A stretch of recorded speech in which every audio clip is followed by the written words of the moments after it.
Ben ritrovati per la serie dei libri di montagna dei grandi fotografi. Oggi vi presento questo, Dolomiti, edizioni Panorama. Un libro che andremo a vedere subito è stato realizzato, ideato da Italo Zaldonella Gallagher. Questo è uno dei libri che ho consumato più di tutti. Non è forse il più bello dal punto di vista delle singole immagini, dal punto di vista fotografico, forse nemmeno da quello della stampa, cioè della riproduzione delle immagini, ma è il più completo di tutti. Parla delle Dolomiti, ne parla mostrando delle belle immagini, delle belle fotografie, ma soprattutto tanti dati utili anche proprio per la storia, per tutti gli appassionati.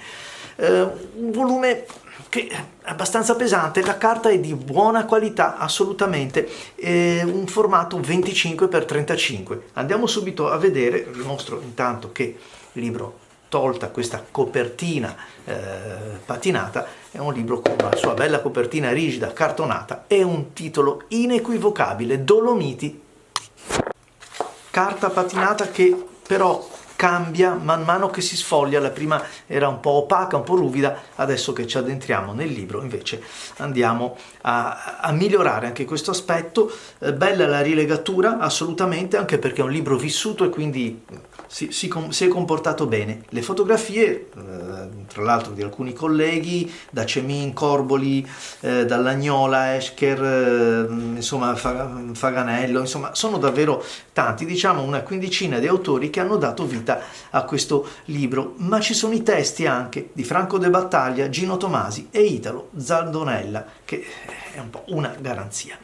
Il libro è strutturato in questa maniera: c'è una presentazione e poi un bel capitolo riguardante le Dolomiti. Un titolo che è affascinante già di per sé, storia di una costruzione. E poi i 9 settori. Segue l'album che richiama i 9 settori appena menzionati, quindi parliamo della divisione che le valli hanno determinato, no? Di questo di questo grande complesso dolomitico che è Sinistra Piave, Cadore, Ampezzano, Agordino, eccetera. E poi la parte che ho consumato forse di più, il dizionario delle cime e il dizionario dei personaggi. Andiamo subito a vedere l'introduzione proprio di Gallagher, di chi ha curato il libro, ed eccoci qua. Credo che possiate vedere anche i miei segni, le sottolineature che ho fatto. C'è una parte in tedesco e una parte in inglese, per imparare a prendere tutto quello che riguarda, per esempio, la geologia. E qui ne abbiamo già un esempio. Sapete tutti che erano degli atolli, dei fondali marini, terre emerse, anche una bella tavola che ci spiega e poi ci aiuta a capire, in base ai fossili che troviamo, quello che è stato il nostro, quello che sono oggi le Dolomiti. Ma vi ripeto, è un libro che ho consumato perché non è così approfondito come un testo scientifico o tecnico, spiega bene le cose, divide bene i settori e poi soprattutto ci sono le foto riprese, eccolo qua, album fotografico anche a tutta pagina. Ripeto, sono delle belle foto, magari non le più belle, ma è anche vero che è passato un bel po' di tempo. Non le più belle, mi riferisco alla qualità della stampa, intendiamoci, e ci mancherebbe che dessi un giudizio di dal punto di vista estetico. Parlo proprio del reprint della stampa. Ci sono editori che hanno fatto meglio, fanno meglio, curano senz'altro meglio questo aspetto. Tante tavole, anche per esempio riprese di fotografi che conoscono la montagna, non del fotografo che è andato per realizzare il servizio. E ne scaturisce che cosa? Una bella visione ampia, degli spunti d'osservazione che non ho sempre conosciuto, e quindi grazie a questo libro ho iniziato ad esplorare. Ogni settore si apre con delle tavole riportate qua, riassunto, insomma, dico la verità, un bel libro. Si vede che è stato collezionato o comunque riempito con immagini derivanti soprattutto da negativi, da diapositive colore. Insomma, il digitale qui è entrato davvero poco. Non so se addirittura ci sia qualche file, ecco, come questi ripresi un po' dall'alto, ma ci sono delle visioni, delle vedute complessive, come il Col della Sona, per esempio, di qua, che sono molto, molto piacevoli e soprattutto mi fanno scoprire dei posti che insomma mi spingono ad esplorare per andare a fotografare a mia volta. Mi sono segnato questi altri 2 capitoli, il dizionario delle cime. Questo non può mancare per tutti gli appassionati.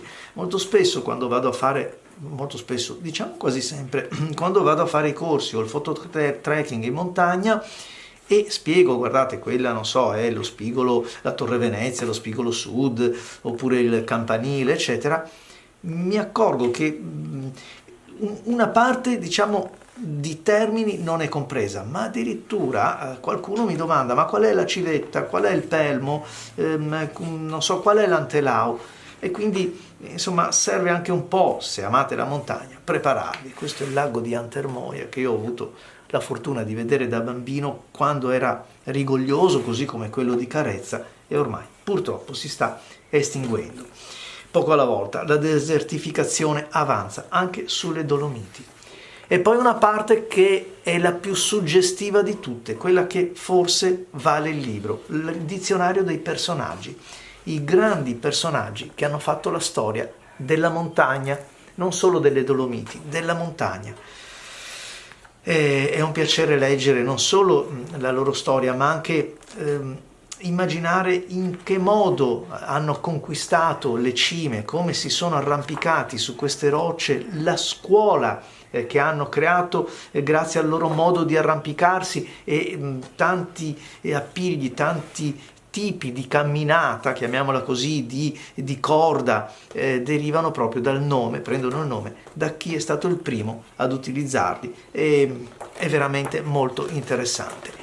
E così si conclude questo libro Dolomiti, che ho avuto il piacere di condividere con voi, e se lo trovate, soprattutto dato che non è più nuovo, in quei mercatini dell'usato, del libro, sulle bancarelle che spesso insomma compaiono nelle città, approfittatene, perché se siete degli appassionati di montagna, e cioè delle Dolomiti nel particolare, non può mancare. A voi tutti amici, grazie e alla prossima.